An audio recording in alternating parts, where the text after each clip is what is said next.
você tem a sua Bíblia aí, capítulo 17 do livro de 2 Crônicas.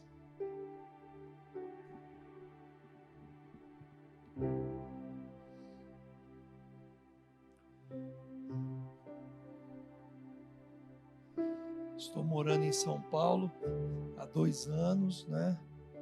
Vivi meus últimos 32 anos de vida em 30 anos, né? Na cidade de Belo Horizonte, né? Fui um dos pastores da igreja da Lagoinha por 19 anos, né? E nos últimos 10 anos quase, tive andando junto com o pastor Antônio Cirilo, né? Na igreja dele, onde o Valdir, né? Um amigo também, apóstolo Valdir, pai da Rebeca, que namora com o Bruno, né? E tá todo mundo ligado, né?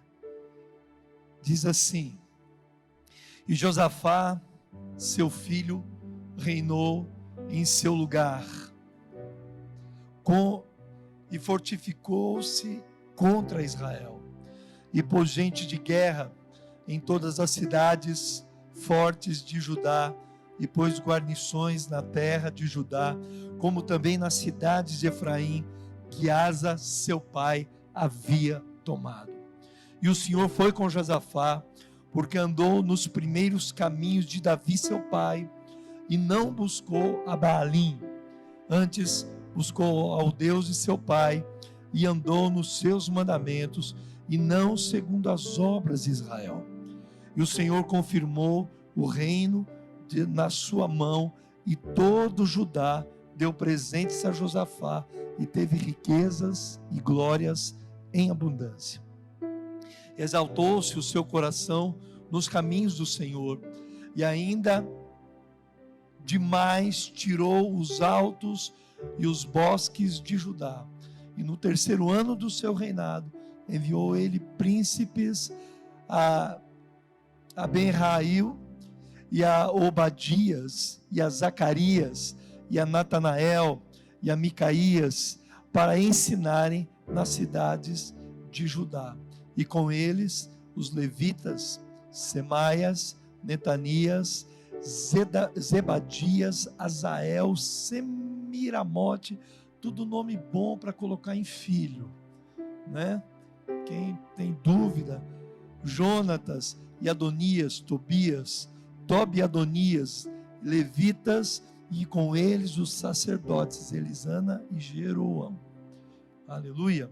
Eu queria nessa noite, né, compartilhar algumas coisas ao seu coração, né?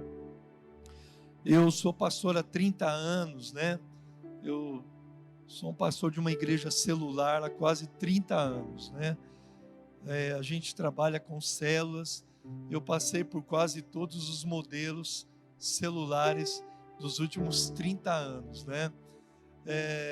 Quando eu comecei, né, a igreja, eu pastoreava uma congregação da igreja da Lagoinha. Eu fiquei 10 anos ali, né, em Ribeirão das Neves, né? E essa congregação, quando eu comecei, ela tinha mais ou menos umas 14 ou 15 pessoas, né? E eu me lembro que eu estava perto de me formar e eu estava noivo. E uns dias antes de eu contar isso que eu vou te falar aqui, uns dias antes eu encontrei eu era seminarista ainda, estava no 3º ano do seminário, faltavam 2 anos para me concluir o curso. E eu me lembro que eu fui visitar um pastor para convidar para ele ser o preletor do Congresso de Jovens da região norte de Belo Horizonte, né? E eu me lembro que eu fui visitar esse pastor e eu encontrei ele, e ele olhou para mim assim, primeira vez que ele me viu, ele falou assim, que Deus ia colocar uma grande obra na minha mão. E eu já imaginei assim, Valadão vai morrer, e eu vou assumir a Lagoinha. Eu imaginei logo, pensei logo isso, mas passou uns dias, eu fui convidar um outro pastor, que ele cuidava dessa pequena congregação da Igreja da Lagoinha, que tinha, na época, ele tinha 19 para 20 pessoas. Esse pastor era um ex-presidiário. Ele se converteu lendo a Bíblia, dentro do presídio em Belo Horizonte, em Ribeirão das Neves, né? E ele se tornou pastor e começou cultos dentro do presídio, até ele saiu do presídio, e depois ele se tornou o diretor-geral desse presídio.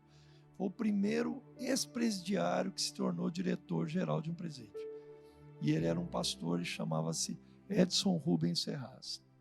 E eu, uma semana com aquela palavra, né? Aquela palavra do cara, falei assim: vou assumir uma grande obra, vai ser a Lagoinha, só pode ser a Lagoinha, né? E eu, jovem ainda, eu tinha 23 para 24 anos de idade, mais ou menos. E eu me lembro que quando eu cheguei encontrei esse pastor, ele olhou para mim e falou assim: Deus falou comigo essa semana que ele ia me enviar um jovem perto de se formar e perto de se casar, e Deus mandou eu entregar a igreja para ele. E tinha 19, a grande obra tinha 19 pessoas. E eu assumi aquela congregação da Lagoinha, eu fiquei lá 10 anos, né? Essa igreja, quando depois de 10 anos, tinha mais ou menos umas 400 pessoas, e eu trabalhando com grupos pequenos, com grupos que a gente chamava, durante muito tempo foi grupo familiar, depois nós chamamos de grupo caseiro, né? E nesse processo todo nós fomos parar, né? Passamos na visão dos 12, né? Por quase 11 anos, para não ser 12, foi 11 anos, né? E ficamos 11 anos na visão dos 12. E nesses últimos quase 10 anos, nós entramos na visão do MDA. O que eu aprendi com isso? Eu aprendi uma coisa, que uma visão nunca substitui a outra.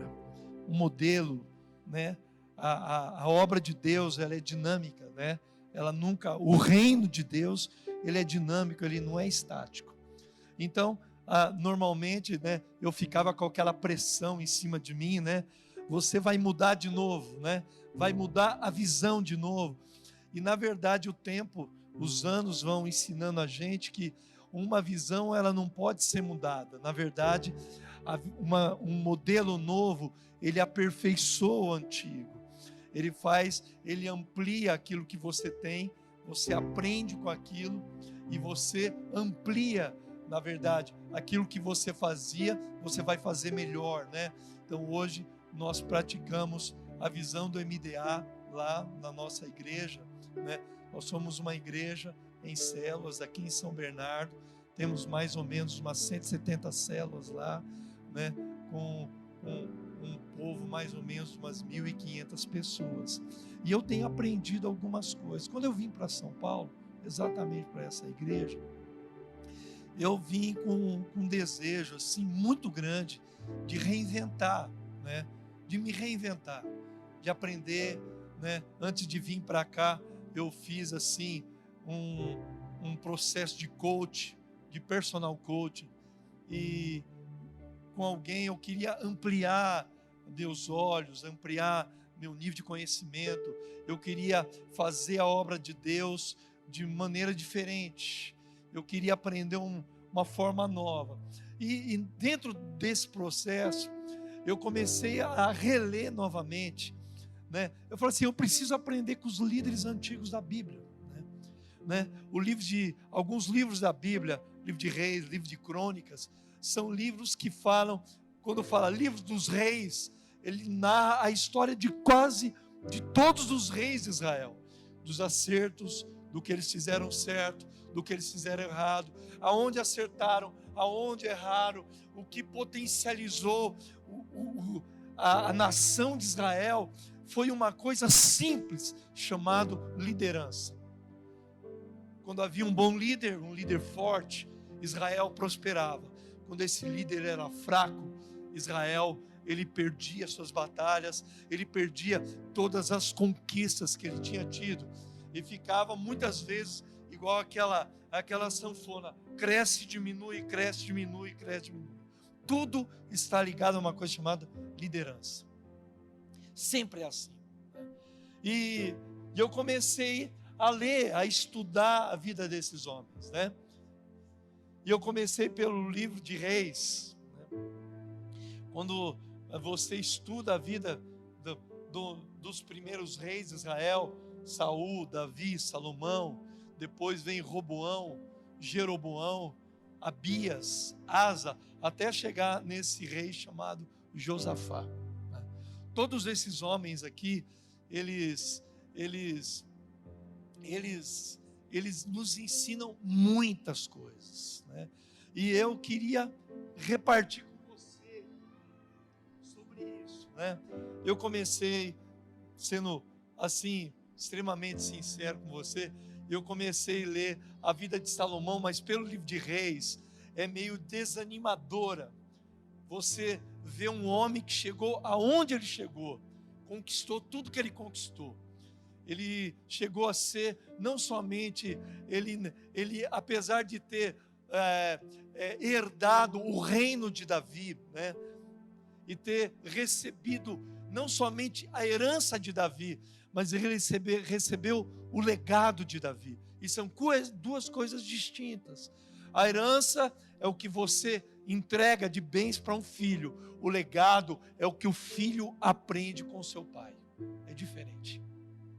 Então são essas coisas que quando a gente começa a estudar a vida dos reis, é o que vai fazer a diferença, né? Não a maior parte desses reis herdaram os seus reinos, receberam dinheiro do pai, respeitabilidade, o respeito que o pai tinha, recebeu uma coroa, recebeu grana, ouro, prata, mas muitos desses reis não aprenderam nada com o pai, absolutamente nada, e alguns deles aprenderam que era ruim, e por incrível que pareça, é mais fácil você aprender o que é ruim do que você aprender o que é bom. E eu queria compartilhar isso com você nessa noite. Provavelmente não vai dar, né? E a gente aprende com esses reis. Aprende demais. Eu aprendo com eles, né? Quando eu olho para os reinos é como, e os reis são como líderes. E os súditos, e na verdade, eles nunca administravam as coisas do reino, eles geriam pessoas, era a gestão das pessoas, potencializar as pessoas, fazer essas pessoas andarem nos caminhos do Senhor, né? Dar para elas um destino, dar para elas um propósito, dar para elas um lugar certo aonde elas devem chegar, e isso é liderança. É como a Escritura fala assim, que os filhos para os pais são como flechas da aljava do homem. O que é um filho? É como uma flecha na mão de um flecheiro. Então, na verdade, quem dá o objetivo para o filho, o destino para o filho, é quem lança a flecha. E a Bíblia diz que os filhos são como flechas na mão de um flecheiro. Então, quem dá o propósito para um filho é o pai. Quem dá o alvo para o filho é um pai. Em tempos modernos, os filhos escolhem com quem vai casar, a família quase não participa disso. Eles escolhem com quem quer casar, o que quer fazer, tudo errado. É uma desordem isso. Então, os pais não participam mais da vida dos filhos. E a liderança é a mesma coisa. Quem dá o destino para a vida de um liderado, quem dá o destino para a vida de um discípulo é o pai. E é sobre isso que eu gostaria de compartilhar nessa noite aqui. E a gente aprende muito com esses líderes. A gente aprende o que nós devemos fazer e às vezes a gente aprende o que não deve fazer. Eles ensinam muitas coisas. Nós aprendemos com esses líderes da Bíblia, como você liderar oprimindo as pessoas, ou como você liderar libertando as pessoas, trazendo confiança. Normalmente, né, a pessoa, tem pessoas que gostam muito de serem subjugadas e não lideradas. E às vezes fica aquela relação doentia, tipo relação de pai, de filho rebelde, que ele se submete ao pai quando é conveniente. Ele faz o que o pai quer quando é conveniente. E é uma forma do pai manipular o filho e uma forma do filho manipular o pai. Ele se deixa ser governado quando é conveniente, e o pai governa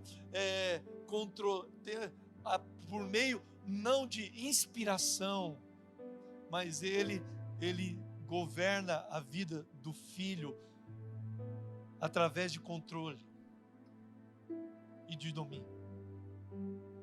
Então, a gente aprende muito isso. A gente aprende como que um líder pode levar um povo para o seu destino em Deus, sem fardos, sem pesos, sem engano, sem falsas expectativas, às vezes dando destinos errados, equivocados. Lembra o livro de Pedro, quando Pedro escreve, ele fala assim: irmãos, o que eu falo a vocês a respeito da vinda do nosso Senhor Jesus Cristo não consiste em fábulas engenhosamente inventadas. O que é uma fábula engenhosamente? O Pedro está dizendo o seguinte: o que eu estou ensinando para vocês não é fruto de uma enganação, de uma pregação enganosa, com o objetivo de manipular, de controlar. Ele diz assim: o que nós falamos a respeito da vinda do nosso Senhor não consiste em fábulas engenhosamente inventadas.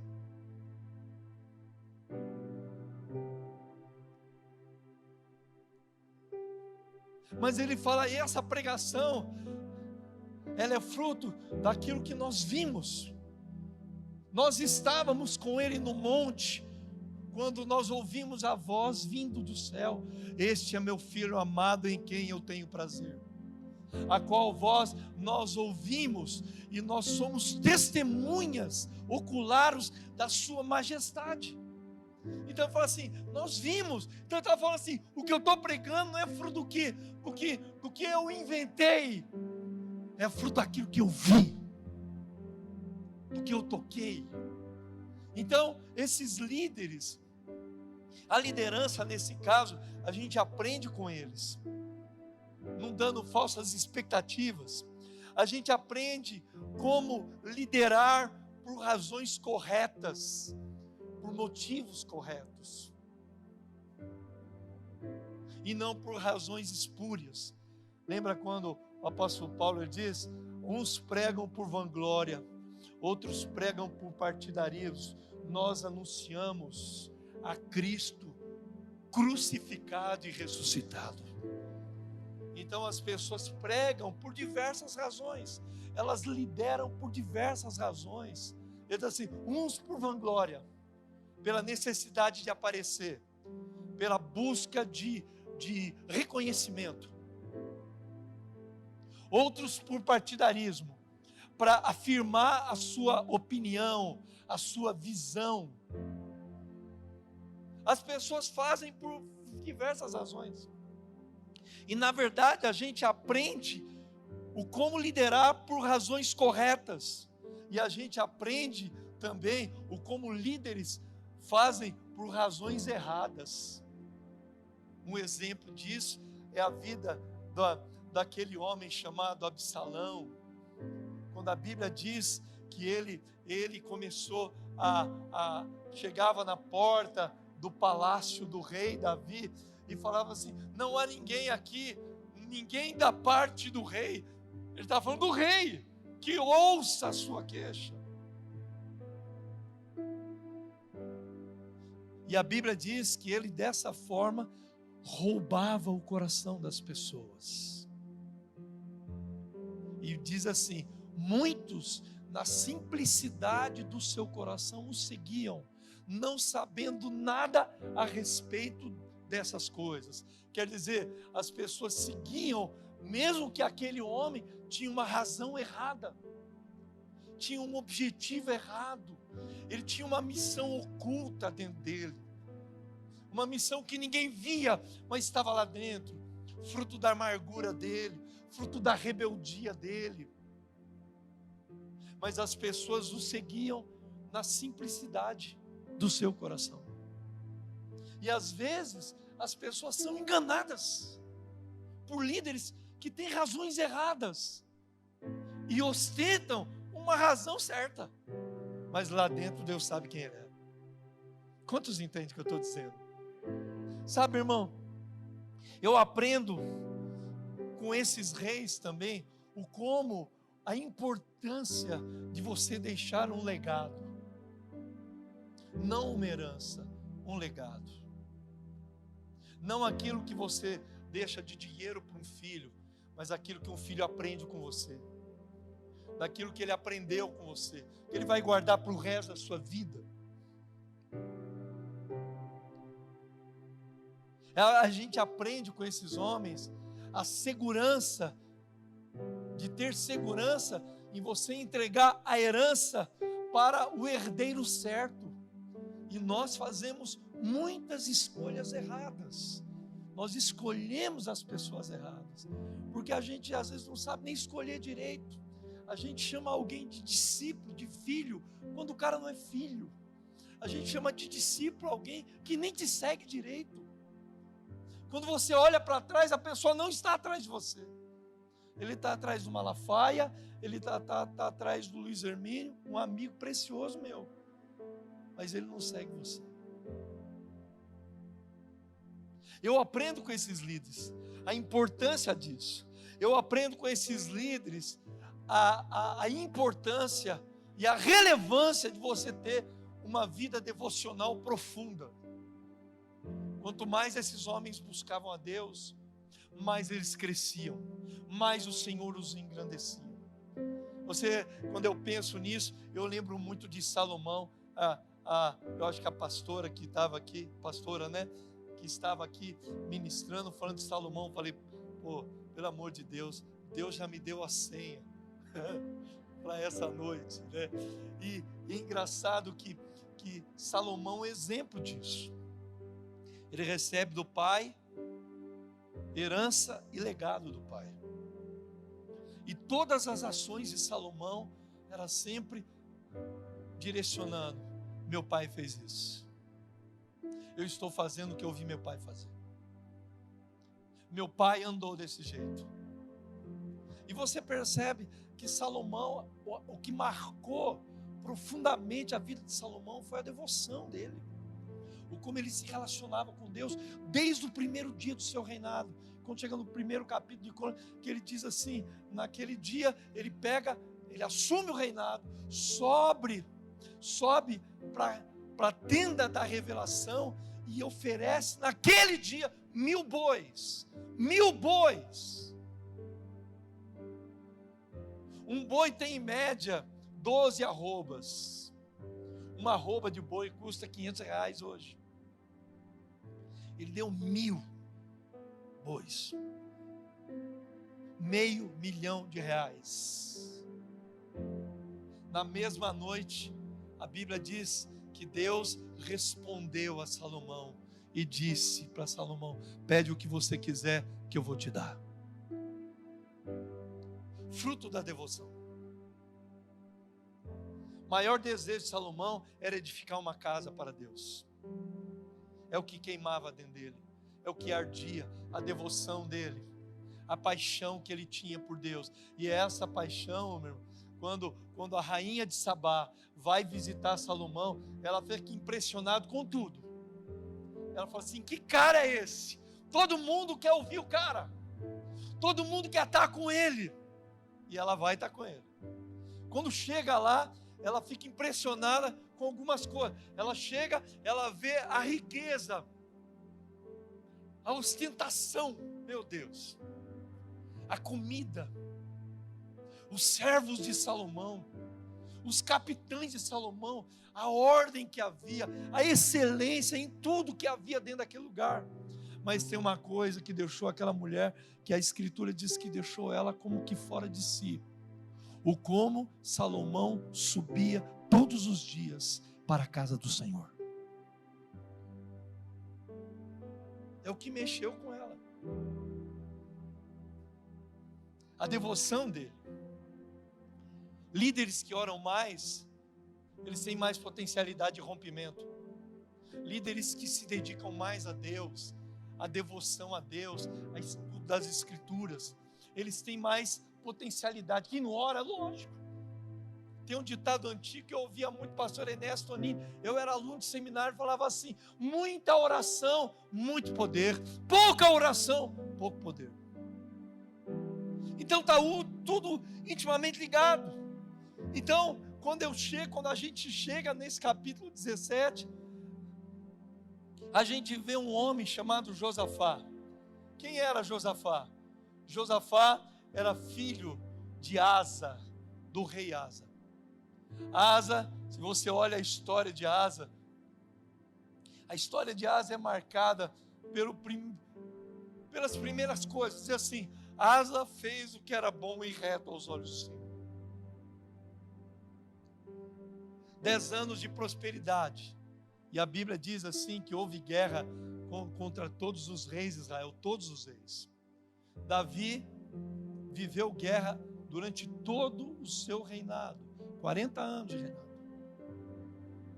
Quando Davi assume o reino que estava dividido, ele assumiu Judá e depois assumiu todo Israel. Quando ele assume, a Bíblia diz assim: quando todos os homens subiram para Jerusalém, todas as tribos, homens valentes de guerra, subiam para Jerusalém para fazer Davi rei. Quando fizeram Davi rei, a Bíblia diz assim, que o rei filisteu ficou sabendo que Davi havia sido ungido rei e subiu contra Davi para prendê-lo. Dali em diante, todos os dias de Davi foi guerra, guerra, guerra, guerra. Salomão assume o lugar de Davi. A Escritura diz assim, que houve guerra entre o rei da Síria, Ben-Hadad, e Salomão, todos os dias de Salomão. Guerra!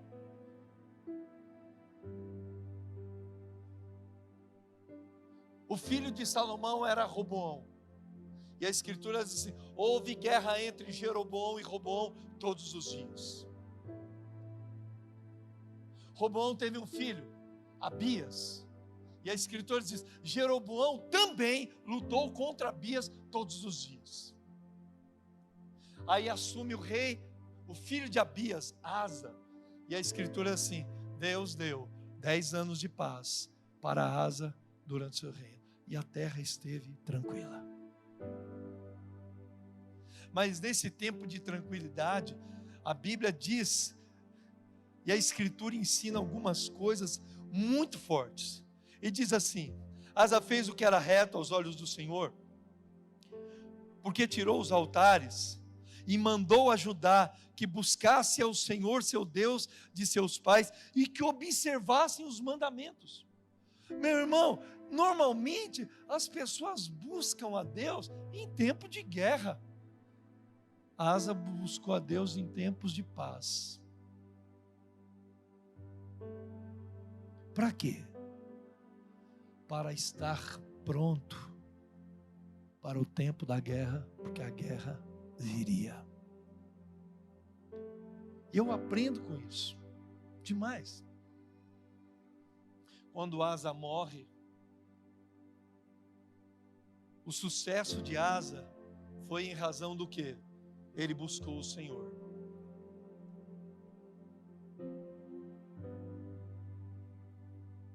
Quando um rei se levantou contra Asa, a Bíblia diz que o rei da Etiópia se levanta contra Asa e vai contra Asa com 1 milhão de homens. Contra 380 mil homens de Asa. Uma luta desigual. O que um homem desse faz numa guerra? Corre, foge, já joga a bandeira de paz, manda um presente, manda o ouro, a prata, manda. A Bíblia diz assim que Asa buscou ao Senhor e o Senhor confundiu os etíopes e deu a vitória sobre os etíopes. Uma guerra totalmente desigual. 300 mil homens, 380 mil homens de Judá, contra 1 milhão. Passou um tempo, teve outra guerra. A Bíblia diz, o reino de Israel estava dividido. Asa reinava sobre Judá e sobre Efraim. E o rei Baasa de Israel reinava as outras 10 tribos. A Bíblia diz que o rei Baasa veio contra Asa e sitiou a Jerusalém. Ninguém entrava, ninguém saía. Asa, em vez de buscar o Senhor, o que ele faz?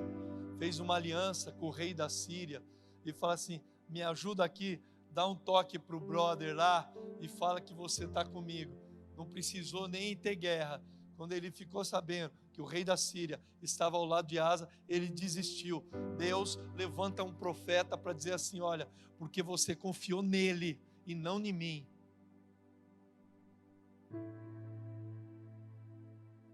Aí ele fala para ele assim: os olhos do Senhor estão sobre toda a terra, Asa, para se mostrar forte, para com aquele cujo coração é inteiro. O erro de Asa não foi a gestão dele, foi ele ter negligenciado a coisa mais importante da vida dele, a devoção dele a Deus, a confiança dele em Deus. Você percebe, irmão, líderes, quando eles começam a fazer muitas coisas, sabe o que acaba acontecendo? Você trabalha muito para ter pouco resultado. Você faz muita coisa e tem pouco resultado. E a Bíblia diz que os olhos do Senhor percorrem toda a terra para se mostrar forte. Então, se tem alguém que está interessado no crescimento de uma igreja, é Deus. Se tem alguém interessado e deseja, Deus, ele não está contra a igreja, Deus não está contra a sua liderança. Que a Bíblia diz que o Senhor, ele deseja se mostrar forte. Então Deus, ele deseja, ele quer ser favorável a nós. Ele não está contra a gente, ele está a nosso favor. Mas o grande problema, que ele diz assim: Deus percorre, os olhos do Senhor percorrem toda a terra para se mostrar forte. Para quem? Para com aquele cujo coração é inteiro para com ele. Então o coração, quando é inteiro, não tem como você ter o favor.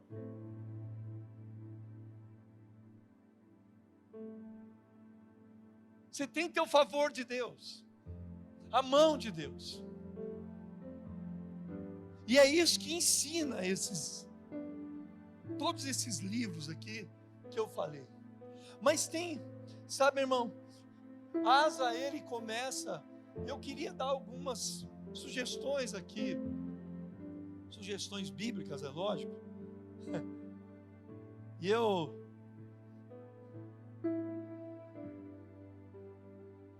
ia ministrar essa palavra na minha igreja.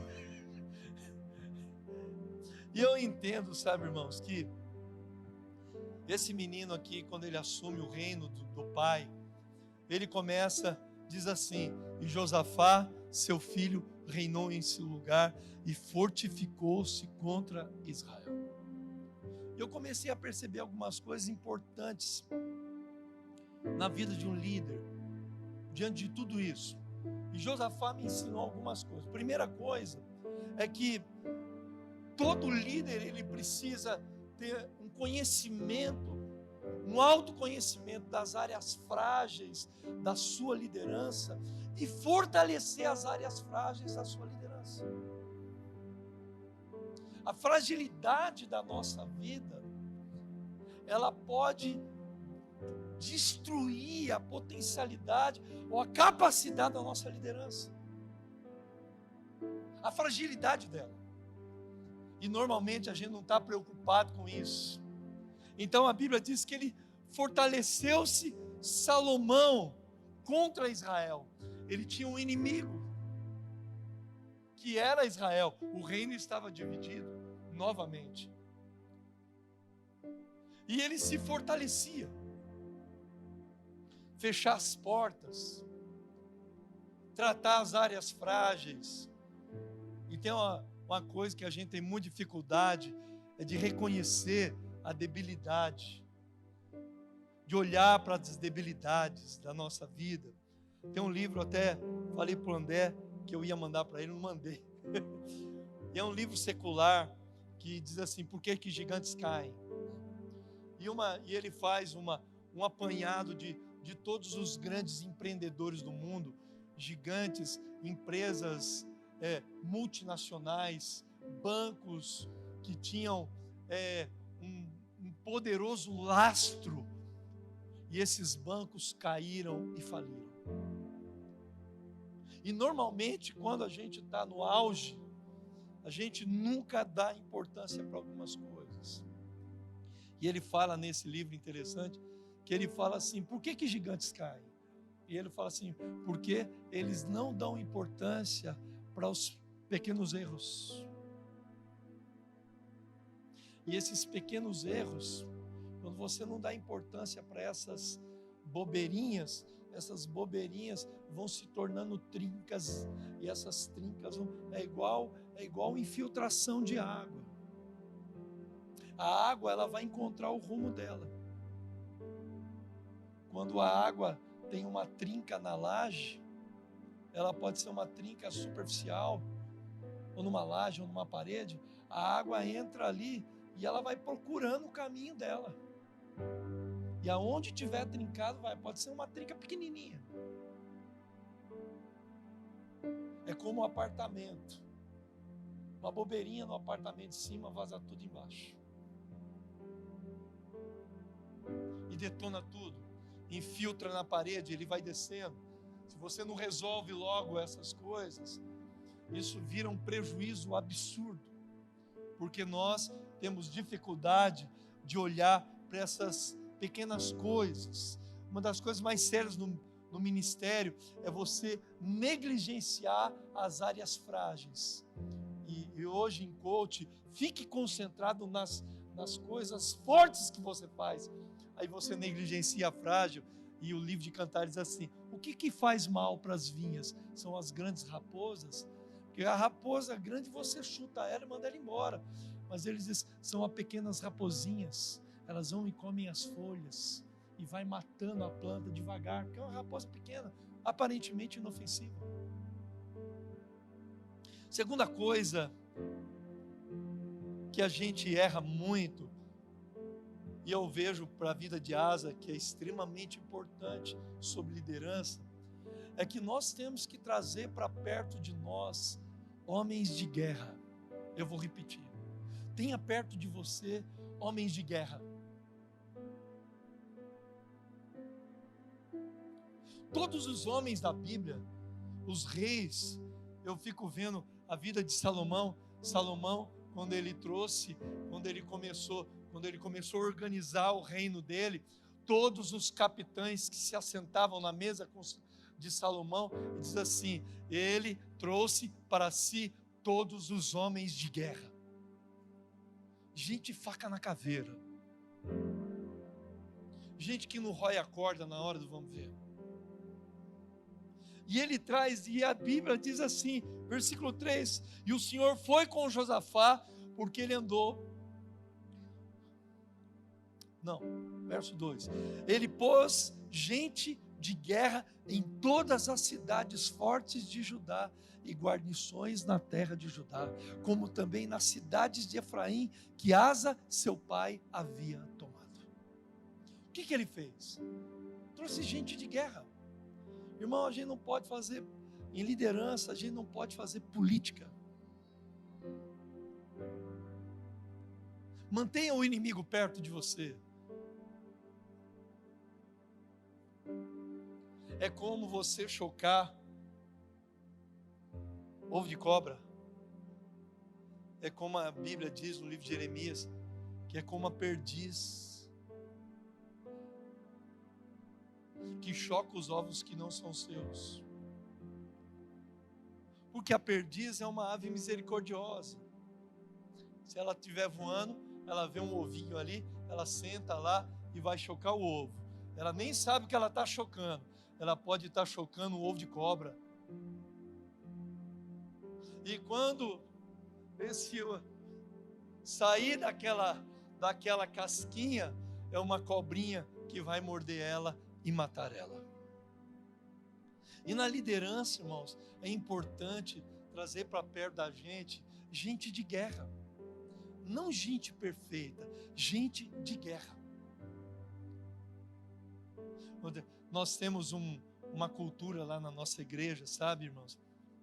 A gente nunca delega as pessoas que estão debaixo de nós, ou que estão debaixo dos nossos discípulos diretos.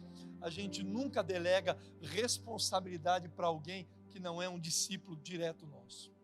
Nunca. E a gente nunca traz para perto da gente pessoas que sejam frágeis, de vida frágil, de vida duvidosa. Sabe aquela pessoa que tá, mas não tá, ela é, mas não é. Nunca fazemos isso. Hoje a gente estava tendo a reunião ministerial o dia inteiro, né? E uma das pautas da nossa reunião foi essa. Então, todas as áreas vitais da igreja, que cada pastor cuida, as pessoas que estão à frente dessas áreas são os discípulos diretos. É gente que aguenta a cobrança, que aguenta a pressão, que tem o espírito de excelência, que vai fazer acontecer junto com você. Vamos, vai. Homens de guerra. Os homens de Davi, que fizeram Davi rei, eram homens de guerra. A Bíblia diz que eles tinham face de leão, a rapidez de uma corça. Era gente assim, sabe? Que você, na cara dele, você via, percebia. Não era aquele tipo de gente derrotada. E aí, varão, vamos? Ah, não sei, estou meio em dúvida. Porque a face, a expressão facial dele retratava o estado e a decisão do coração dele. De guerra, vamos. Tinha um outro homem chamado Eleazar lá. A Bíblia diz que aquele homem, Eleazar, venceu um campeão filisteu. 2 campeões. Esse homem também entrou dentro de um buraco e lutou com os leões dentro de um buraco e diz assim, no tempo da neve. Sabe, gente que não vê dificuldade, que encara um desafio. Esse tipo de gente, de tipo de guerreiro, é o tipo de guerreiro que não vê dificuldade em nada. Que a palavra difícil e impossível para eles não existe. Tudo é possível que crê. Deus vai fazer. Deus vai se mover. Tá devagar. Deus vai fazer. Você entende? É gente que não vê o difícil, que encara isso. É gente que quando pega, assume uma missão, é como aqueles homens de Davi, que certa vez eles chegaram num campo de cevada, ficaram no meio do campo de cevada, e defenderam aquele campo de cevada com a sua própria vida. É aquele tipo de gente que pensa assim, missão dada, é missão cumprida. É bater, defender o campo, nós vamos defender. É gente que é capaz de encarar um gigante que veio contra Eleazar, e Eleazar vai, ele não somente lutou, um gigante egípcio, um homem de 2 côvados, de 3 côvados de altura. Sabe quanto que é um côvado? São 50 centímetros. O fêmur de um cara desse é do tamanho da minha perna. Se você olhar no Google, fala assim, homens gigantes. Está cheio de fotos de achado arqueológico de homens de 3,5 côvados, 4 côvados de altura. A ossada desses homens cravadas na terra. Então, esses homens encaravam isso. E a Bíblia diz que esse homem de Davi, ele encarou um homem de 3 côvados de altura, que levava na sua mão um arco de tecelão. Sabe a coisa mais extraordinária? É que ele venceu esse homem com um cajado, com um pedaço de pau. Então é gente que não sabe que é difícil, que a palavra difícil e impossível não existe.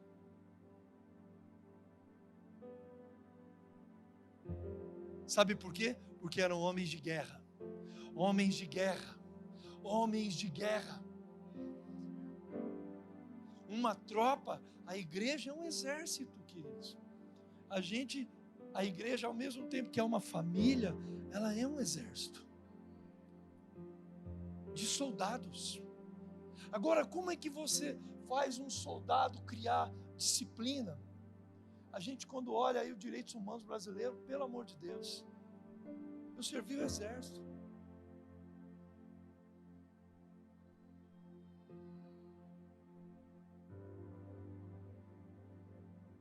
No exército americano, no treinamento do exército americano, tem alguns valores muito legais. Eu assisti um documentário, não sei se tem no Netflix ainda, On the Marines. É um documentário sobre os fuzileiros navais. E eles têm alguns valores, e eu peguei aquele filme todo, dissequei aquele filme e gerei 5 valores que formam o caráter de um soldado. O primeiro valor que eles têm, eles falam, sigam as pegadas. Quando eles descem, chega aquele monte, eu me lembro, eu fui recruta no exército, eu servi aqui em Barueri, né? aqui em Barueri, em 1981. Você chega lá, aquele monte de paisano, de civil, aquele bando, aquilo não é uma tropa, aquilo é uma farâmbula. Aquela coisa bagunçada, aqueles caras avacalhados, metade é maconheiro, menino criado por Nutella, que ficava a noite toda na rua vendo televisão e dormia o dia inteiro, que mandava na mãe, mandava no pai.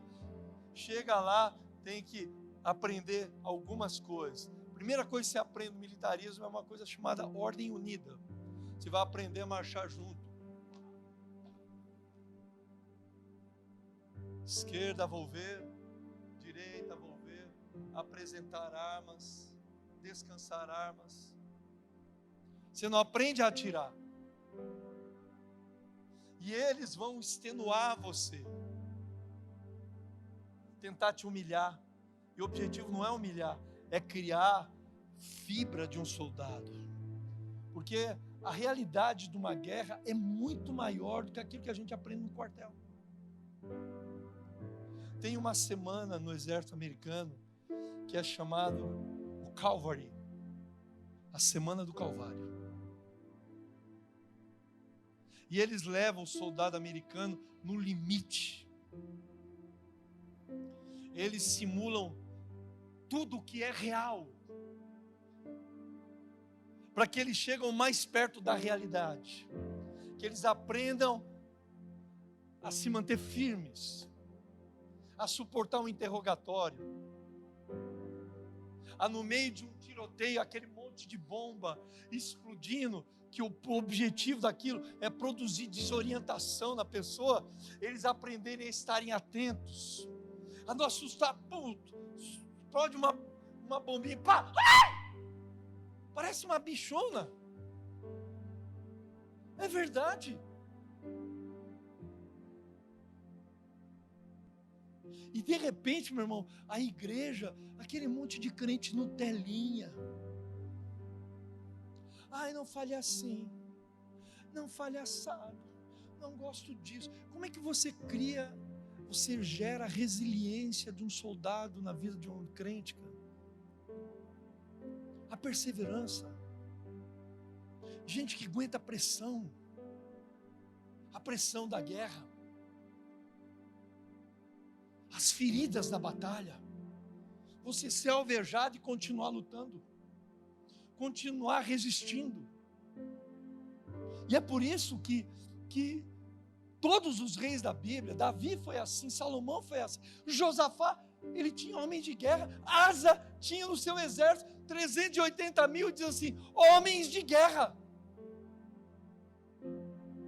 Terceira e última, não vai dar tempo de terminar, eu já estou estourado no horário. Terceira lição que eu aprendo com esse homem é que todo líder precisa caminhar ao lado e no caminho do seu pai. Eu vou repetir. Se você olhar no verso 3 assim, e o Senhor foi com Josafá, porque andou nos primeiros caminhos de seu pai Davi, e não buscou a Baalins. Verso 4, antes buscou ao Deus do seu pai. Repete, do seu pai. Aqui é um desafio para todos nós, e eu vou encerrar. Qual é o desafio de todos nós? Sabe, irmão, o apóstolo Paulo e eu, depois de todo esse tempo de vida, criando filhos, né, gerando filhos, né? O primeiro grupo de discípulos meu era um grupo de 13, desses 13, 11 hoje são pastores, são filhos, gente que eu ganhei, que eu batizei, que eu casei, que eu apresentei os filhos, e que os filhos hoje, quando vão casar, falam assim, quem vai fazer meu casamento é o pastor Dani. Que cresceram. Por quê? Por causa do legado. Sabe, irmão, a igreja não precisa de mais gente para pregar. Tem pregador demais. Tem gente que ensina demais. Fala bem, conhece bem. E o apóstolo Paulo certa vez disse, olha, vocês têm muitos preceptores. Tem uma tradução que diz assim, vocês têm muitos mestres, mas vocês não têm muitos pais. Então tem muita gente para pregar, muita gente para falar, mas tem pouca gente que tem o coração de pai. Porque o que vai dar destino para um filho é um pai. Um filho não imita o estranho, como a ovelha não vai ouvir a voz do estranho. E é engraçado, meu irmão, que dentro daquela da parábola do bom pastor, né, lá de João 10, tem 4 figuras, né? A ovelha, o bom pastor, o lobo e o mercenário.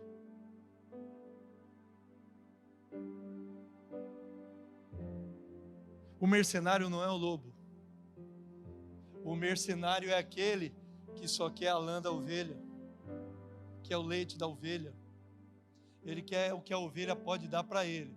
Mas se o lobo vir e atacar a ovelha, ele vai largar a ovelha sozinho. O pastor não. O bom pastor vai dar a vida pela ovelha. É como o pai. O pai morre por um filho. Morre por um filho. Ele dá vida por um filho. Ele renuncia a vida dele em prol do filho. Sabe, quando eu penso isso, eu penso minha mãe, Dona Glória. Minha mãe fala até hoje, minha mãe é bióloga. Ela tem 89 anos de idade. E ela fala assim sempre a mim, meu filho, tudo que eu fiz por vocês. Ela junta dinheiro, porque ela não tem onde gastar o dinheiro dela. Ela vai juntando. Chega no dezembro, ela pega a poupança dela que ela fez, ela divide em partes iguais para cada filho. Eu falei, mãe, Mas não, meu filho, eu não tenho por que mais isso. E a Bíblia diz que pais e verdadeiros pais entesouram para os filhos. Toda a riqueza que a gente faz é para filho. Quando você pensa, você vê lá um brinquedo, nossa, é a cara dele. Você vê uma roupa, nossa, essa é a cara do John, você vai lá e compra. Você vê um jogo, você vai e compra para eles. E é verdade. Por quê, meu irmão? Porque filho, ele segue o pai. Às vezes a nossa liderança está muito estribada em cima de ser líder. É líder, mas não é pai. Um pai lidera, mas pai é pai, líder é líder. Líder manda, chefe manda, chefe oprime, pai não. O pai ama. E o filho, ele vai seguir o pai. O filho, ele vai imitar o pai, como Jesus disse. O filho não fará nada de si mesmo, ele só fará somente aquilo que ele vira o pai fazer. O pai faz, ele faz. Se o pai anda em Deus, o filho anda em Deus. Se o pai busca a Deus, o filho busca a Deus. É por isso, meu irmão, que existe uma diferença muito grande. É a ideia lá, lembra aquela ideia do filho pródigo? O filho pródigo é um exemplo disso. Ele chega para o pai, pai, me dá o que é meu. O pai dá todo o dinheiro para ele. O pai não questionou, era direito dele. O pai falou assim, você...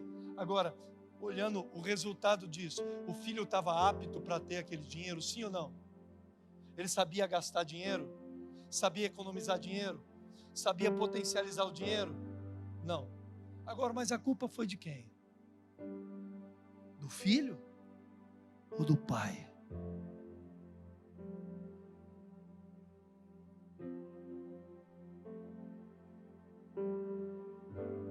É o pai. Como é que um pai entrega uma herança para alguém que não tem condição de administrar uma herança? É responsabilidade. Porque o pai entregou a herança para o filho, mas não entregou o legado para o filho. Ele não ensinou aquele filho a ganhar dinheiro, não ensinou aquele filho a administrar dinheiro, não ensinou aquele filho a potencializar o dinheiro. Sabe o que ele fez? Pegou o dinheiro, meteu o pé na jaca. E a Bíblia diz assim, que o filho gastou todo o dinheiro dissolutamente. Por quê, meu irmão? Uma coisa é você dar dinheiro, dar uma herança para um filho. Uma outra coisa é você dar um legado. O dinheiro, você dá o que você tem. O legado, você ensina o que você sabe. É legado.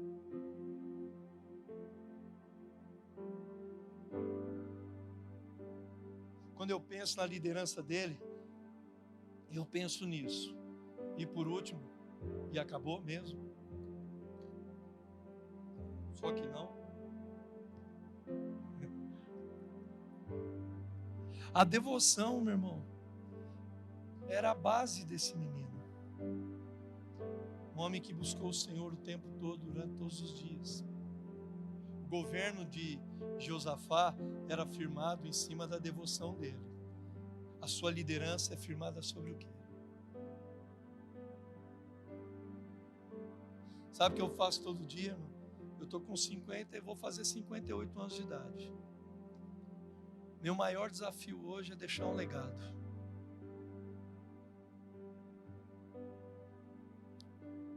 Não tenho medo de controlar nada, não tenho medo de delegar nada para ninguém, mas eu tenho medo de errar, em transferir para a pessoa errada o que Deus me entregou.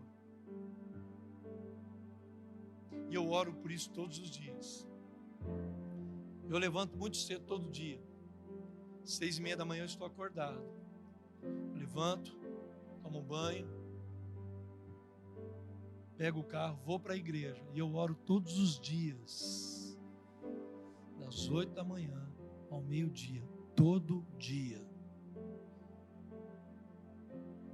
Qualquer pessoa na igreja sabe que não tem como com a gente conversar. nem respondo nada. Só quando é uma coisa muito urgente. E é um legado isso. É um legado. E é isso que nós precisamos dar para eles. Quando você entende o que eu estou dizendo? Vamos ficar em pé e vamos orar e encerrar. Aleluia. Aleluia. Aleluia.